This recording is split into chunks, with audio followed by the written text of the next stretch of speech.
तो next article है हमारे पास explain one plane elastic symmetry, और इसको किस टाइप में पूछा जा सकता है एग्जाम में। Discuss generalised Hooke's law and discuss its reduction for an elastic body having one plane of elastic symmetry. ठीक है, तो इस टाइप में भी आपसे ये क्वेश्चन पूछा जा सकता है। तो इसका सॉल्यूशन क्या है हमारे पास, करते हैं इसको। ठीक है, तो consider a substance elastically symmetric with respect to x1 x2 plane. In this case the elastic constant Cij are invariant under the transformation. तो यहाँ पर जो हमारे पास जो टेबल बनेगा इधर, ठीक है, इधर इसमें क्लियरली दिया गया है कि x1 is equal to x1 dash और x2 is equal to x2 dash and x3 is equal to minus of x3 dash. ठीक है, ये क्लियरली दिया गया है। The table of direction cosine of this transformation is, तो हम इसमें एक टेबल ड्रॉ कर देंगे। सबसे पहले x1 x2 x3, फिर x1 dash x2 dash x3 dash की वैल्यू पुट कर देंगे। देखो x1 डैश की वैल्यू हमारे पास कितनी है, 1 आएगी, क्लियर, बाकी टर्म 0 आएगी। फिर x2 डैश की वैल्यू x2 की भी आगे 1, और x3 डैश की वैल्यू आ जाएगी माइनस, यानी कि कुछ नहीं है तो -1, तो -1 x3 डैश। क्लियर, यहाँ तक क्लियर हो गया कि हमने वैल्यू इसमें पुट कर दी, आपको इधर दी गई थी। अब now the generalised Hooke's law with respect to xi dash coordinate system is, तो इसका जो फॉर्मूला है वो आपने पढ़ा है जनरलाइज्ड हुक्स लॉ में। ठीक है, बस हमारा इसकी जगह डैश आ गया है, तो दिया है आपको with respect to xi dash coordinate system, not xi dash बोला गया है। ठीक है, तो आपने फॉर्मूला पढ़ा होगा tau I is equal to C I G E G, but इधर हमने डैश लेना है, तो tau I G dash is equal to C I G E G dash. ठीक है, तो साथ में डैश आ जाएगा। तो इसकी जब हम एक्सपेंशन करेंगे तो हमारे पास क्या आ जाएगा, हमारे पास एक्सपेंड करके आ जाएगा टॉ वन डैश।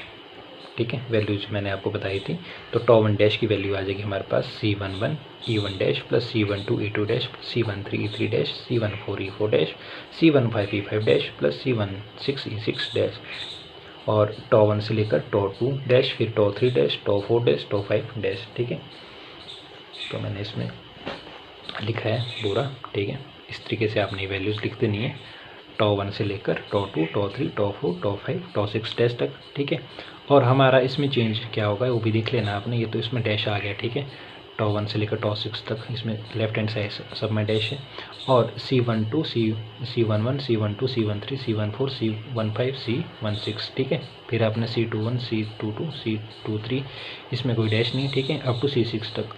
और जो हमारी E1 डैश है, E2 dash, E3 dash, E4 dash, E5 dash, E6 dash, ये इन सब में लगेगा। ठीक है, तो ये कॉमन है, देखो इसमें E1 डैश नीचे तक, ये E2 डैश, फिर E3 dash, E4 dash, E5 dash. ठीक है, तो सिंपल है, तो ये इक्वेशन बनेगी। इस इक्वेशन को देना है आपने इक्वेशन 1। ठीक है, तो आप इस तरीके से भी लिख सकते हैं, आप पूरा भी लिख सकते हैं इसको। ठीक है, तो सिंपल है, ये आपको पता होना चाहिए। तो now the new component of stress in term of old are given by, तो इसमें आ जाएगा हमारे पास, इसका फॉर्मूला क्या रहता है हमारे पास, tau alpha beta dash is equal to L alpha I L beta G tau I G.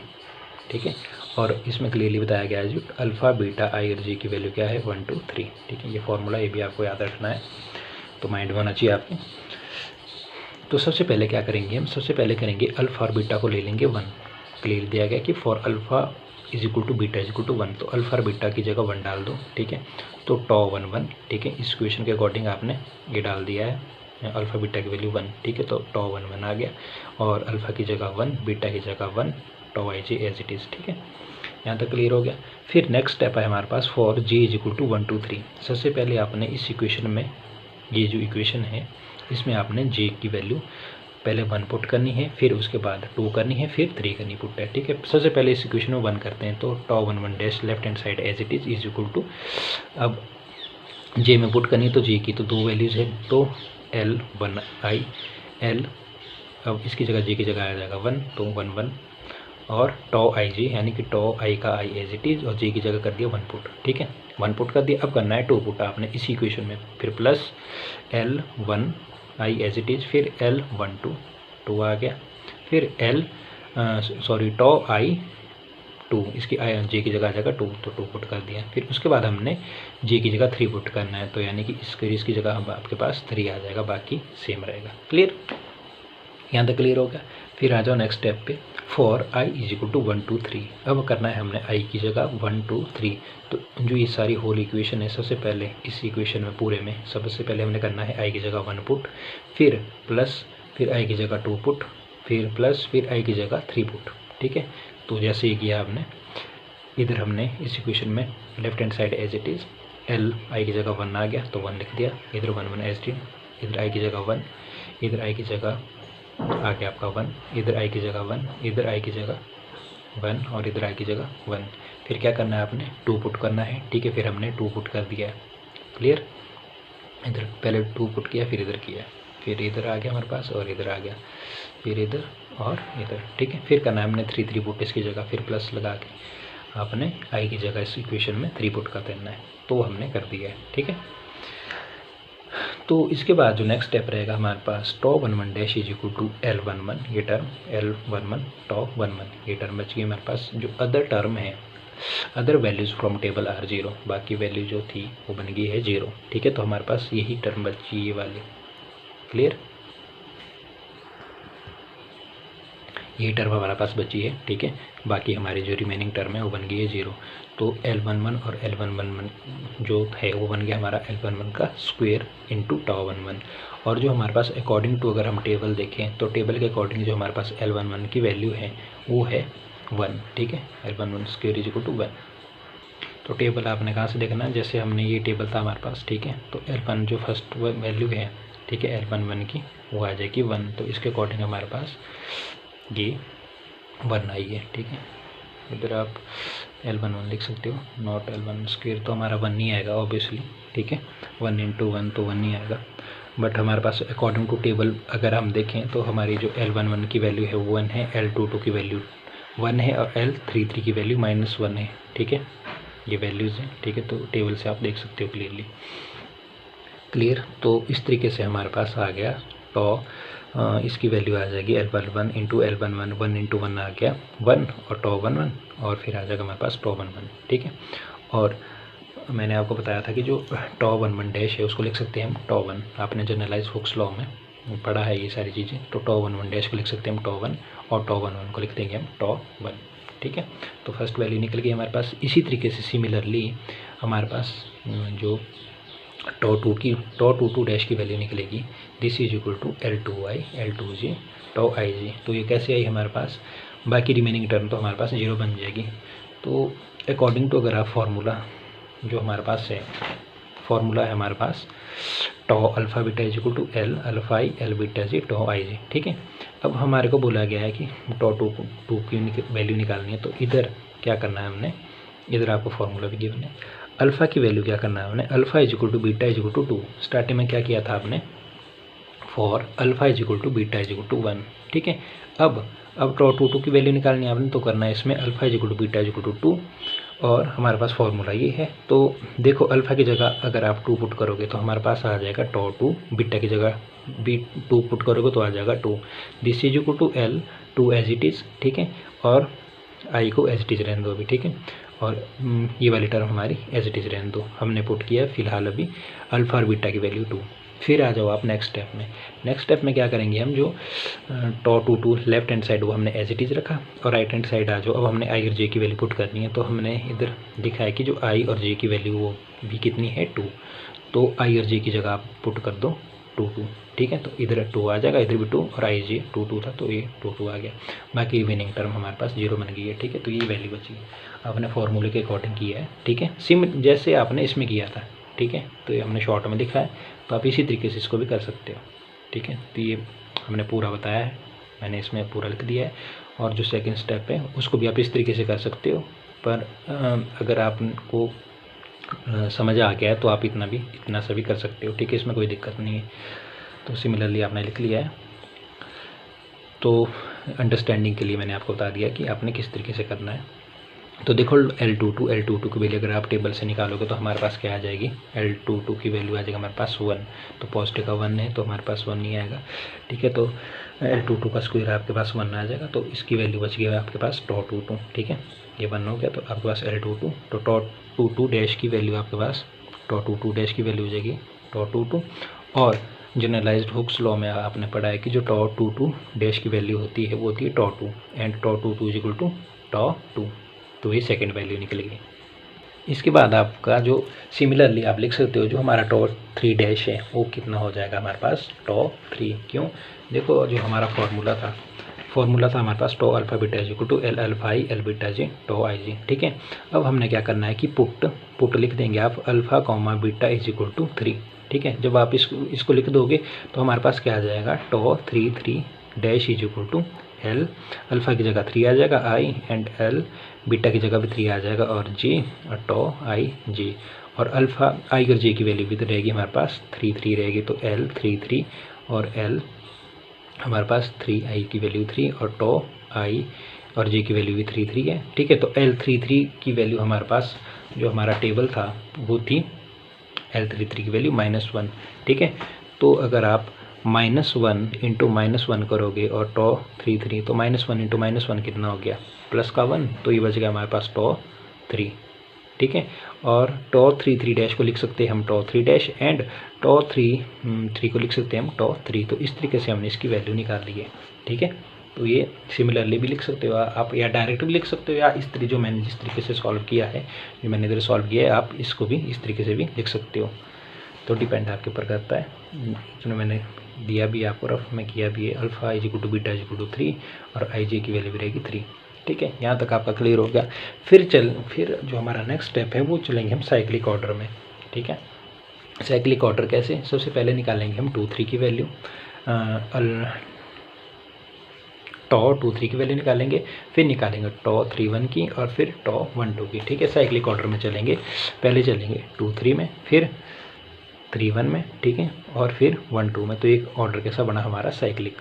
ठीक है, जैसे 2 3 की वैल्यू निकाली, फिर 3 1 की और 1 2 की। ठीक है, तो ये एक ऑर्डर है cyclic order.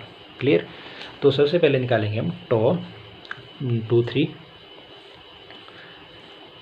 Dash is equal to, अब देखो फॉर्मूला आपके पास क्या है, फॉर्मूला आपके पास ये है tau alpha beta is equal to L alpha I L beta G tau I G. ठीक है, ये फॉर्मूला आपने याद रखना है जो हमने पीछे लिखा है। ठीक है, तो इसमें क्या करना है, सबसे पहले स्टेप रहेगा अपना अल्फा इज इक्वल टू 2 और beta is equal to 3।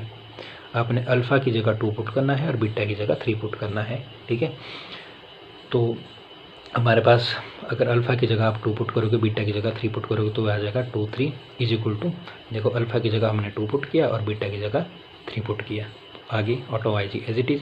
Next step में आएगा हमारे पास, आपने आई की वैल्यू 2 पुट करनी है और जी की वैल्यू भी, मतलब अल्फा और आई की वैल्यू सेम रहेगी, बीटा जी की वैल्यू इसमें जो हम इस रिलेशन को करें वो सेम रहेगी। ठीक है, वो मैं बता दूंगा कहाँ तक रहेगी। ठीक है, तो मैंने इसमें लिखा है, मेंशन किया है, और जी की वैल्यू 3 रहेगी, तो आपने इसमें वैल्यू जी पुट करनी है। ठीक है, पहले आपने अल्फा की वैल्यू की, फिर आपने आई और जी की वैल्यू पुट कर दी इसमें। अब L22 की वैल्यू तो 1 है आपके पास, अकॉर्डिंग टू टेबल अगर आप देखो तो L22 की वैल्यू जो तो 1 आ गई। ठीक है, और L33 की वैल्यू आ जाएगी आपके पास -1। ठीक है, तो -1 ही आ गया, तो दिस इज इक्वल टू -2 3 और 1 इंटू -1 -1, तो दिस इज इक्वल टू -2 3। तो मैं टॉ 2 3 डैश की वैल्यू आ जाएगी आपके पास टॉ 4 डैश इज इक्वल टू -टॉ 4। और आपने ये जनरलाइज हुक्स लॉ में पढ़ा है कि टॉ 2 3 डैश को हम लिख सकते हैं टॉ 4। ठीक है, तो ये क्लियर हो गया आपका। फिर आपका नेक्स्ट है हमारे पास साइक्लिक ऑर्डर, जो नेक्स्ट वैल्यू है 3 1 वाला। ठीक है, यानी कि 3 1 की वैल्यू। ठीक है, तो इसको कैसे करेंगे हम, अल्फा की जगह पर कर देंगे हम पुट 3 और बीटा की जगह पुट कर देंगे 1 इस इक्वेशन में। ठीक है, तो जब आप इस इक्वेशन में इसको पुट कर दोगे तो हमारे पास ये वैल्यूज आ जाएगी। ठीक है, फिर हमने नेक्स्ट स्टेप में क्या करना है कि आई की वैल्यू करनी है हमने पुट 3 और जे की वैल्यू पुट करनी है 1। ठीक है, तो आप उसको अगर पुट कर दोगे तो हमारे पास ये फोल्डर मैंने डायरेक्ट लिख दी है, अल्फा और आई की वैल्यू मैंने डायरेक्ट पुट कर दी है। ठीक है, तो ये वाली वैल्यूज आ जाएगी हमारे पास। ठीक है, फिर L33 की वैल्यू अगर टेबल के अकॉर्डिंग देखो तो -1 है, और L11 की वैल्यू 1 है, और टॉ 3 1 एज इट इज़। तो माइनस और इसके ये आ जाएगा -1, और इसको मल्टीप्लाई करेंगे तो आ जाएगा -टॉ 3 1। ठीक है, तो टॉ 3 1 डैश की वैल्यू आ जाएगी आपके पास टॉ 5 डैश इज इक्वल टू -टॉ 5। तो ये जनरलाइज्ड हुक्स लॉ में बताया गया है कि टॉ 3 1 डैश इज इक्वल टू टॉ 5।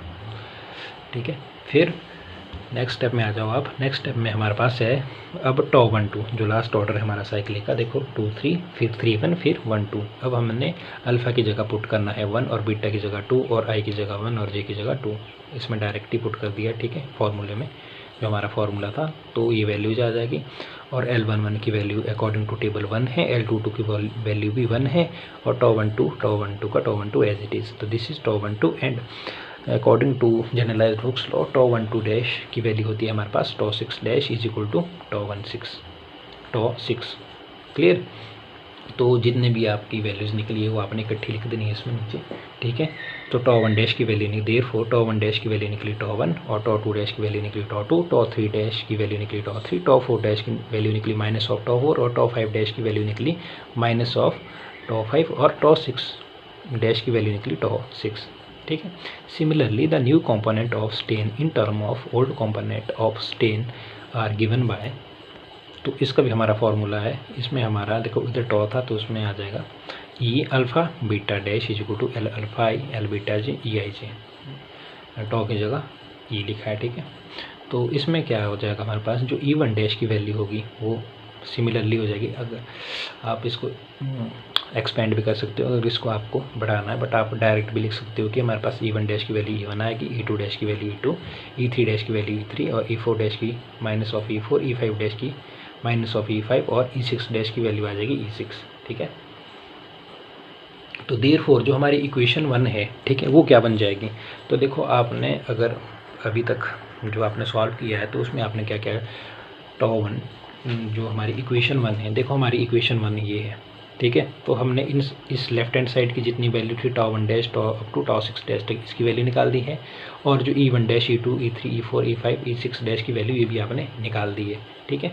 अब बस आपने क्या करना है कि जो आपने वैल्यूज़ निकाली है वो आपने इसमें पुट कर देनी है इक्वेशन 1 में। तो यही बोला है इसमें therefore equation 1 can be written as, तो जो टॉ 1 है इसमें था हमारे पास टॉ 1 डैश, तो आपने वैल्यू टॉ 1 डैश की वैल्यू निकाली टॉ 1 और टॉ 2 डैश की वैल्यू निकाली आपने टॉ 2, टॉ 3 डैश की वैल्यू निकली टॉ 3, टॉ 4 डैश की वैल्यू निकली माइनस ऑफ टॉ 4 और टॉ 5 डैश की निकली माइनस ऑफ टॉ 5 और टॉ 6 की वैल्यू निकली आपके पास 6 डैश की टॉ 6, ठीक है। तो लेफ्ट हैंड साइड क्लियर है। अब आप राइट हैंड साइड पे आ जाओ, C11 अप टू C6 तक कोई चेंज नहीं आएगा, बस चेंज किस में आएगा हमारे पास E1 dash E2 dash E3 dash E4 dash E5 dash E6 dash. पहले तो डैश डैश हट जाएगा, ठीक है। E1 डैश की जगह E1 आ जाएगा, E2 डैश की जगह E2 dash, sorry this is E2 dash E2 आ जाएगा और E3 की जगह हमारा E3 डैश की जगह आ जाएगा E3 और E4 डैश की जगह आ जाएगा माइनस ऑफ E4, क्योंकि जो हमारा इधर देखो आप जो E4 डैश था वो है minus of E4 E5 dash की जगह आ जाएगा माइनस ऑफ E5। तो इसमें यही दो चेंजेज आएंगे हमारे, ये नेगेटिव में, जो इधर पॉजिटिव में जो वैल्यू थी हमारी E4 और E5 की, ठीक है, ये हमारी जो टॉ 3 डैश तक इधर तक बात करते हैं अगर हम तीन वैल्यू टॉ 1 टॉ 2 टॉ 3, तो हमारा इधर इसमें इन तीनों वैल्यू में नेगेटिव साइन आ जाएगा, क्योंकि जो E4 डैश की वैल्यू है वो माइनस ऑफ E4 है, ठीक है, और E5 डैश की वैल्यू है माइनस ऑफ E5, तो उसकी वजह से हमारा इधर साइन चेंज हो जाएगा। तो तीन टर्म तक बात कर रहा हूँ मैं पहले, ठीक है। अब आ जाओ फोर्थ इक्वेशन पे। तो फोर्थ इक्वेशन में क्या होगा हमारे पास, फोर्थ इक्वेशन थी हमारे पास जो टॉ 4 डैश की वैल्यू थी वो है माइनस ऑफ टॉ 4, ठीक है। दिस इज इक्वल टू, ठीक है, आपने पहले इसके अकॉर्डिंग लगा दिया इसमें माइनस प्लस माइनस जहाँ आना था, ठीक है। E4 डैश की जगह हमारे पास E4 डैश की वैल्यू थी माइनस ऑफ E4 और E5 डैश की वैल्यू थी हमारे पास माइनस ऑफ E5, ठीक है। और आप क्या कर सकते हो, जैसे आपको माइनस हटाना है इससे, तो आप पूरी इक्वेशन को माइनस से मल्टीप्लाई कर दो तो हमारे पास आ जाएगा, और आप इसको लिख सकते हो टॉ 4 इज इक्वल टू प्लस की जगह माइनस हो जाएगा और माइनस की जगह अंदर इक्वेशन में प्लस हो जाएगा, तो बस वही हुआ है, ठीक है। तो इसकी जगह माइनस आ गया, इधर माइनस आ गया, इधर माइनस आ गया, इधर प्लस आ गया और इधर प्लस और इसकी जगह माइनस आ गया, ठीक है। तो ये सिंपल सा है, तो मैंने आपको इसमें रफ में लिख दिया है, ठीक है, कुछ नहीं किया हमने, बस जस्ट इसको माइनस से मल्टीप्लाई किया है। उसी तरीके से माइनस टॉ 5 को भी हमने इस तरीके से लिखा है, ठीक है। पहले जो अकॉर्डिंग टू जो हमारे को वैल्यू चेंज होनी थी वो की हमने, फिर हमने माइनस से पूरी इक्वेशन को मल्टीप्लाई कर दिया है left hand side as well as right hand side. तो हमारे पास टॉ 5 की वैल्यू जो आ गई, ठीक है, प्लस की जगह माइनस आ जाएगा और माइनस की जगह इसमें प्लस आ जाएगा। फिर टॉ 6 में हमारा सेम रहा है, बस E4 और E5 में हमारा चेंज हुआ है, क्योंकि जो E4 की वैल्यू थी वो माइनस E4 डैश की वैल्यू थी माइनस E4 थी, और E5 की E5 डैश की वैल्यू थी माइनस ऑफ E5। फर्स्ट और जो हमारी ये फर्स्ट इक्वेशन को हम इस तरीके से लिख सकते हैं, ठीक है। तो इस तरीके से हमने ये फर्स्ट इक्वेशन लिखी, क्योंकि हमने इसकी वैल्यू निकाल दी। अब क्या करना है, हमने comparing these equation with equation tau I is equal to C I G E G we get. तो हमने इसको कंपेयर करना है, तो आप क्लियरली बोल सकते हो जो C11 है हमारे पास, ठीक है, जो C11 है वो C11 के इक्वल है, और जो C12 है वो C12 के है, C13 के है। सिंपल सी बात ये है कि जो हमारा जिसमें नेगेटिव साइन है वो वाली वैल्यू हमारी 0 बन जाएगी। जैसे C14 है तो C14 is equal to minus of C14, ठीक है, जैसे इसमें दिया है, ठीक है, C14। तो इसको लेफ्ट हैंड साइड लेके आओ तो ये बन जाएगा हमारे पास 2 time of C14 is equal to 0, और C14 की वैल्यू निकल जाएगी 0। इसी तरीके C15 की, ठीक है। तो C15 आपने देखा है इधर की जो C15 है वो माइनस ऑफ C15 है, ठीक है। तो C15 की वैल्यू अगर माइनस C15 है तो इसको लेफ्ट हैंड साइड लेके आओ तो 2 time of C15 is equal to 0। This means कि C15 की वैल्यू आ गई 0। इसी तरीके से C16 की वैल्यू है C16, ठीक है। तो फर्स्ट इक्वेशन की अगर हम बात करें तो हमारा C14 और C15 की वैल्यू 0 आ गई। इसी तरीके से सिमिलरली आपने करना है C21, C22, C33 और C24, C25, C26, ठीक है, इस तरीके से कर सकते हैं। पर अगर आपको डायरेक्ट लिखना है, अगर आपको समझ आ गया तो आप डायरेक्ट लिख सकते हो कि क्योंकि जो हमारी ये वैल्यू 2 वैल्यू माइनस वाली ये वैल्यू यही वैल्यू 0 बनेगी, तो आप क्लियरली लिख सकते हो कि C24 is equal to C24 and C25 is equal to 0 and C34 और C35 इज इक्वल टू 0। आपको पता है कि कैसे 0 हुई है, ठीक है। इसको आप इस मेथड को फॉलो कर सकते हो, ठीक है। अगर आपने लार्ज लिखना है, ठीक है, तो आप इसको यूज़ करो। अगर आपको समझ आ गया है तो आप सिंपली इस तरीके से भी लिख सकते हो, ठीक है। तो C24 और C25 की वैल्यू 0 आ गई, और C34 और C35 की वैल्यू भी 0 आ गई। एंड अब 3 हो गई हमारे पास। चौथी की अगर हम बात करें तो देखो हमारे पास इधर था C41 नेगेटिव में है, C42 नेगेटिव में है, C43 नेगेटिव में है, और C46 नेगेटिव में है। तो ये जितनी भी टर्म है ये हमारी 0 बन गई है, ठीक है। कैसे बनी है इसको देख के आप को पता लग जाएगा, ठीक है। तो C41, C42, C43, C46 ये वैल्यू 0 बन गई है, ठीक है। डायरेक्ट लिख सकते हो आप इसको, ठीक है। सॉल्व करने की इतनी नीड नहीं है। यहाँ तक क्लियर है। इसके बाद अगर हम बात करें नेक्स्ट टर्म्स की, तो देखो C51 भी हमारी 0 बन जाएगी क्योंकि नेगेटिव साइन है। तो C52 is equal to minus of C52, ठीक है। तो इस तरीके से भी 0 बन जाएगी। C53 की भी 0 बन जाएगी, और C56 की भी 0 बन जाएगी, ठीक है। और इसी तरीके से हमारी इसकी 2 वैल्यू 0 बन जाएगी। देखो C64 is equal to minus of C64, और this is equal to 0, 2 times of C64 is equal to 0। तो हमारे पास C64 की वैल्यू 0, इस तरीके से C65 की वैल्यू भी 0 आ जाएगी, ठीक है। तो इसमें हमने लिख दिया है, ठीक है। ये था इसका सिंपल। फिर 10 for a material having 1 plane of elastic symmetry have generalised Hooke's law with 13 independent constant, ठीक है। तो दैट इज़, तो सबसे पहले लेफ्ट हैंड साइड आपने एज इट इज़ लिखनी है, जो τ1 τ2 अप टू τ6 तक, ठीक है।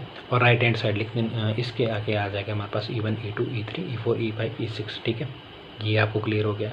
अब आपने जो वैल्यूज़ निकालनी थी, देखो C1, C11, C12, C13, तो ठीक है। अब आपने जो पीछे C14, C15 की वैल्यू 0 निकाली थी, इधर C24, C25 की, इधर C34, C35 की वैल्यू 0 निकाली थी, ठीक है। तो उसमें पुट कर देनी है आपने, ठीक है। और इसी तरीके से आपने निकाली थी C51 की वैल्यू 0 निकाली थी, C52, C53 और C56 की, और C41, 42, 43, C46 की वैल्यू 0 निकली थी। इसी तरीके से C64, C65 की वैल्यू 0 निकली थी। तो आपने इसमें पुट करनी है, बस आपने वैल्यू पुट करनी है जो आपकी वैल्यू 0 निकली थी, ठीक है। ये आपने मैट्रिक्स फॉर्म में लिखा है, आप इसको लिख सकते हैं, ठीक है, इस तरीके से। तो ये था हमारा आर्टिकल। तो होप आपको समझ आया होगा। तो मैंने कोशिश की है कि आपको ये समझ आए, ठीक है। सिंपल है, बस जो मैंने आपको बताया उसको थोड़ा देख लेना है कि